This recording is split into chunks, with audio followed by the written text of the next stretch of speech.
There's a specific kind of heartbreak that changes the way you see yourself. Not just the betrayal, not just the ending, but the realization that you kept giving chances to someone who kept proving they didn't deserve them. And if you've ever sat alone replaying conversations in your head wondering, why did I stay so long? Or, why did I keep forgiving someone who kept hurting me? Then I need you to hear me carefully today, because the answer is deeper than weakness. It's deeper than love. And it's definitely deeper than being stupid, no matter how many times you've called yourself that in private. You gave so many chances because your heart was loyal before it learned boundaries. You gave so many chances because you believed in potential more than patterns. And most of all, you gave so many chances because you were trying to save something you once believed was real. That's the part people don't understand. People love to judge women after the relationship ends. They say things like, "You should have left the first time." The signs were obvious. I would never tolerate that. But pain looks different when you're the one inside the relationship. Because when you love someone deeply, you don't see every red flag as a warning. Sometimes you see it as a rough patch. Sometimes you see it as stress. Sometimes you convince yourself that love means patience, understanding, grace, loyalty, forgiveness, and slowly, without realizing it, you start abandoning yourself in the process. I know what it feels like to keep hoping that the next conversation will change everything. To think maybe this time they finally understand how much they hurt you. Maybe this time they'll become the version of themselves they promised you they'd be. Maybe this apology is real. Maybe this effort will last. Maybe this relationship can still be saved. And when you're emotionally invested, maybe becomes dangerous. Because maybe can keep a woman emotionally attached to a situation that has already broken her spirit. You start holding on to tiny moments as proof that the relationship still has life. One good weekend, one emotional apology, one vulnerable conversation, one random compliment after weeks of distance, one moment where they hold you like they used to, and suddenly your heart says, "See? The person I fell in love with is still in there." But what hurts the most is realizing that you kept falling in love with glimpses, not consistency, not safety, not peace, just glimpses. And I think many women stay because they remember the beginning. The beginning is usually beautiful. That's what makes the ending so confusing. Because you keep comparing who they became to who they once were. You keep searching for the person who made you feel chosen in the beginning, the person who made you laugh, the person who called you constantly, the person who acted like they couldn't imagine life without you. But somewhere along the way, the relationship shifted. You started feeling anxious instead of secure, confused instead of loved, drained instead of appreciated. And still, you stayed. Not because you were weak, but because your heart was trying to make sense of the inconsistency. I remember when I realized I had become emotionally exhausted, trying to hold together a relationship that the other person kept casually damaging. And what made it even harder was that from the outside, people couldn't always see the emotional roller coaster. They only saw pieces.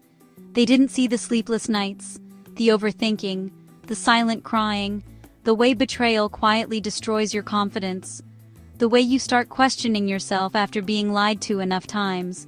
Because betrayal doesn't just break your heart, it breaks your trust in your own judgment. You start wondering how you missed the signs, how someone could say "I love you" while actively hurting you, how someone could watch you cry and still continue the behavior that caused the pain. And one of the hardest truths to accept is this: some people care more about access to you than the responsibility of loving you correctly. That truth hurts, because you can love someone genuinely and still discover that they only loved the comfort you provided, the support, the forgiveness, the emotional safety net, the stability, your presence, your loyalty, but not enough to protect your heart. And when you're a loving person, it's hard to accept that some people will take advantage of your empathy instead of appreciating it, especially if you're naturally nurturing, especially if you believe in seeing the good in people, especially if you grew up believing that love requires sacrifice. Women like us often mistake endurance for love. We think staying proves commitment. We think suffering proves depth. We think forgiveness will inspire change. But love should not require you to constantly recover from the same wounds. At some point, healing becomes impossible in the same environment that keeps hurting you. And I think many women keep giving chances because they don't want the relationship to fail. We carry relationships emotionally. We overthink them. We nurture them. We replay conversations trying to fix things. We blame ourselves for things that were never ours to carry. We become emotionally responsible for another adult's behavior. And when you love deeply, leaving can feel like giving up. But staying in emotional chaos can slowly destroy your spirit. I know what it feels like to keep trying because you saw the future differently. You imagined growing old together. You imagined peace, stability, partnership, loyalty. You imagined a life that now only exists in memories and imagination. And grieving that version of the future is painful, because you're not only mourning who they were, you're mourning who you thought they'd become. That kind of heartbreak is layered, and sometimes the hardest thing to admit is that the relationship ended long before the breakup happened. Your soul knew before your mind accepted it. You felt the emotional distance. You felt the inconsistency. You felt yourself shrinking to avoid conflict. You felt the loneliness while lying next to someone. You felt yourself begging internally for the bare minimum while pretending things were okay externally. This made me feel like I was slowly disappearing while trying to save a relationship that no longer had mutual care inside of it. And maybe that's what some women need to hear today. You were not too much. You were asking the wrong person for consistency. There's a difference, because when someone truly cares about you, your pain matters to them. Your tears matter to them. Your emotional safety matters to them. They don't repeatedly cross boundaries and then expect unlimited forgiveness afterward.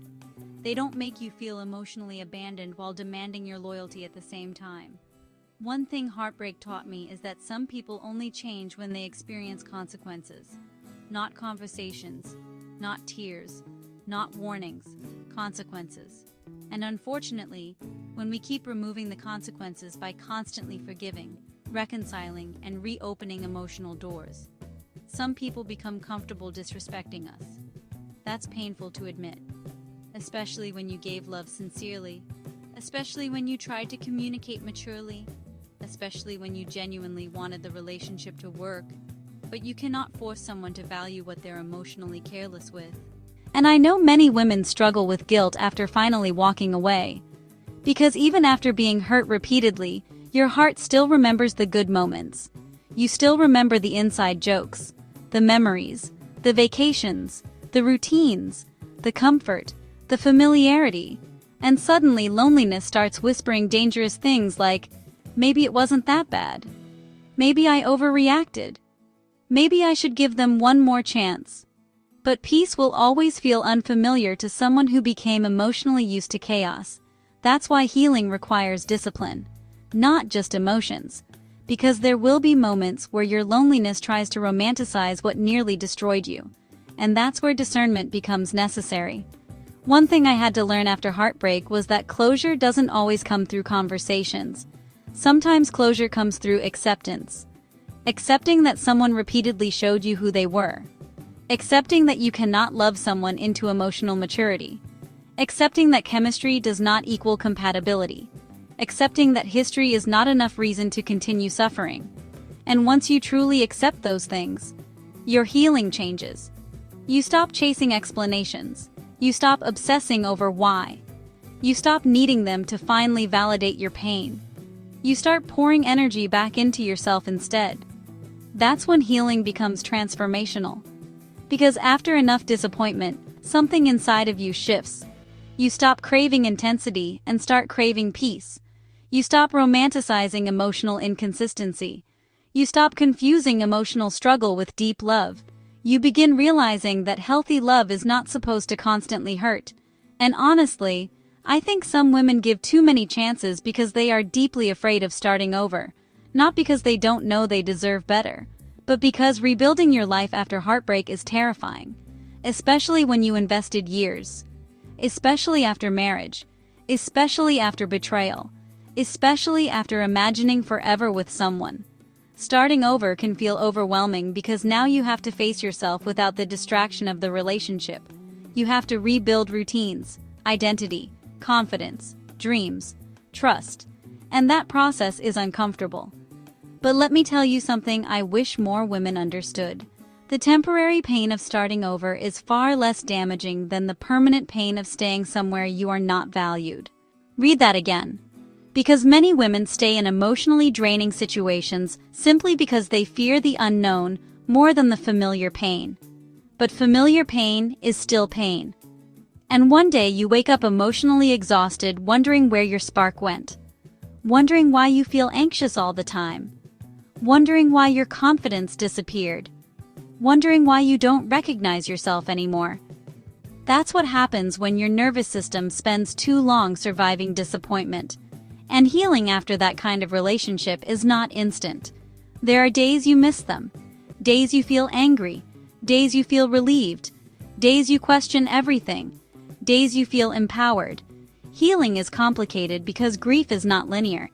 But every time you choose yourself, you rebuild a piece of your identity. Every boundary rebuilds your confidence. Every moment of no contact rebuilds your clarity. Every peaceful day reminds your nervous system that chaos is not love.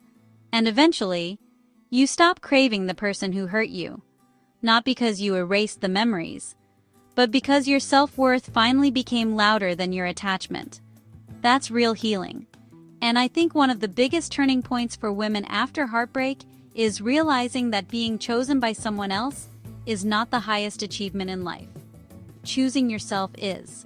That changes everything. Because many women unknowingly build their identity around being loved by someone else. So when the relationship fails, they feel like they failed. But another person's inability to love you correctly is not proof that you are unworthy. Sometimes it's proof that you outgrew what was breaking you. And honestly, some relationships are only meant to wake you up, not stay forever. Some people enter your life to teach discernment, boundaries, self-respect, emotional awareness. And while the lesson may hurt, it ultimately introduces you to a stronger version of yourself. A version that no longer tolerates emotional neglect. A version that trusts actions more than words. A version that no longer abandons herself trying to keep someone else comfortable. A version that understands that love should feel safe, reciprocal, and peaceful. Not confusing, not draining, not emotionally unstable. And I know some women listening to this are still struggling to fully let go because part of you is waiting for them to finally become the person you needed. But healing begins when you stop waiting for people to become who they repeatedly showed you they are not. That's difficult, because hope is powerful. But misplaced hope can become emotional self-destruction. And if I'm being honest, sometimes the breakup itself is not the hardest part. The hardest part is accepting how long you tolerated things that hurt you. That realization can bring shame, embarrassment, and regret. But don't stay stuck there, because you made decisions based on the information, emotions, and hope you had at the time. And now you know better. Now you see differently. Now your standards are changing. Now your discernment is stronger. That matters. One thing heartbreak taught me is that protecting your peace is not selfish. It's necessary. Because once you experience what emotional chaos does to your body, mind, sleep, confidence, and spirit, you stop playing with your peace so casually. You stop entertaining inconsistency. You stop chasing closure from people committed to misunderstanding you. You stop reopening doors that nearly destroyed your mental health. And eventually, your standards rise naturally. Not from bitterness, but from wisdom. There's a difference. Healing is not becoming cold. Healing is becoming discerning. And I think many women fear becoming too guarded after heartbreak. But boundaries are not walls. Boundaries are instructions for how you deserve to be treated. And healthy people respect them. That's why your healing journey matters so much. Because the more healed you become, the less attractive, emotionally unavailable people become to you. You stop settling for breadcrumbs. You stop chasing validation. You stop proving your worth through overgiving. You realize your value is inherent. And once a woman truly understands her value, manipulation loses power over her. That's why heartbreak often becomes the beginning of transformation, not the end of your story, because pain has a way of introducing you to yourself.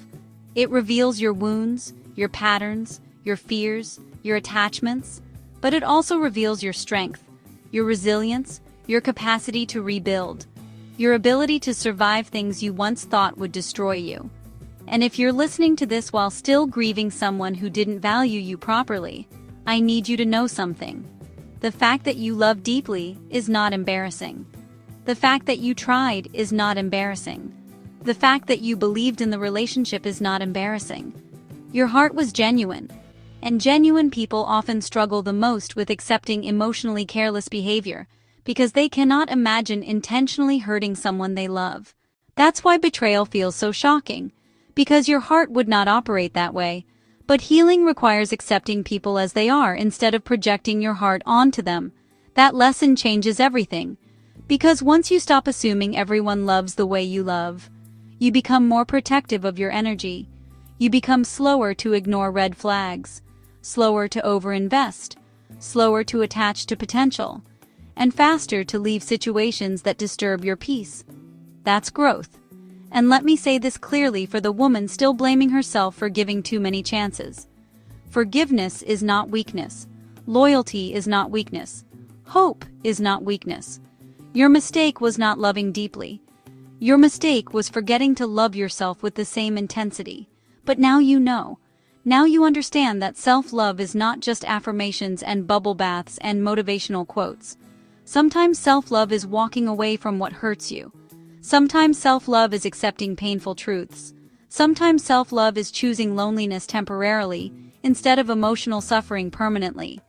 And yes, healing can feel lonely at first, especially after losing someone you built routines around. But loneliness and peace are not the same thing. You can feel lonely temporarily while still being at peace internally. And honestly, peace after heartbreak feels strange in the beginning, because your nervous system became accustomed to emotional unpredictability. So when life finally becomes quiet, part of you almost expects chaos to return. But eventually, the quiet becomes beautiful. You start enjoying your own company again. You start laughing genuinely again. You start sleeping peacefully again. You start feeling emotionally lighter. You stop checking your phone hoping for messages. You stop obsessing over what they're doing. You stop replaying the betrayal every day, and one morning you wake up realizing they no longer control your emotions. That moment is powerful, because it means you finally return to yourself. And I think that's the real purpose of healing after heartbreak. Not just moving on from them, but reconnecting with you. The version of you that existed before the disappointment. The version of you that had dreams outside of survival. The version of you that felt hopeful, creative, soft, peaceful, excited about life. That woman still exists. She was just buried underneath pain for a while. And sometimes losing the wrong relationship creates space for the right life. I truly believe that, because many women don't realize how much emotional chaos distracts them from their purpose. You spend so much energy trying to fix the relationship that you neglect yourself, your dreams, your goals, your peace, your future. But once your energy returns to you, your life begins changing. Your confidence grows, your clarity grows, your standards grow, your vision grows. And eventually, you realize that the relationship you thought would destroy you actually rebuilt you differently. Stronger, wiser, more discerning, more emotionally aware, more connected to yourself. And one day, you'll stop seeing yourself as the woman who got hurt. You'll start seeing yourself as the woman who survived, healed, and transformed. That's powerful, because healing is not about pretending the relationship never mattered. It mattered. The love mattered. The memories mattered. The pain mattered. But your future matters too. And no matter how many chances you gave someone in the past, you still deserve a peaceful future. You still deserve consistency. You still deserve honesty. You still deserve reciprocity. You still deserve emotional safety. Never let heartbreak convince you otherwise. And maybe the biggest lesson of all is this. You gave so many chances because your heart was pure. But now your healing is teaching you that pure hearts still need boundaries. And once you learn that balance, everything changes. If this message spoke to your heart, let this be the moment you stop blaming yourself for loving deeply. Healing after heartbreak is not about becoming cold, it's about becoming wiser, stronger, and more connected to yourself. You are not weak for giving chances. You were simply hoping the person you loved would finally love you correctly. If you're on a journey of healing, rebuilding your confidence, and choosing peace after heartbreak, subscribe to Simply Chanel and become part of a community of women learning how to let go, heal deeply, and reclaim their lives after emotional pain. Comment below, what is one thing heartbreak taught you about yourself? And if someone you love needs this message today, send this video to them. Sometimes healing begins with finally feeling understood. See you in the next video. Thanks for watching.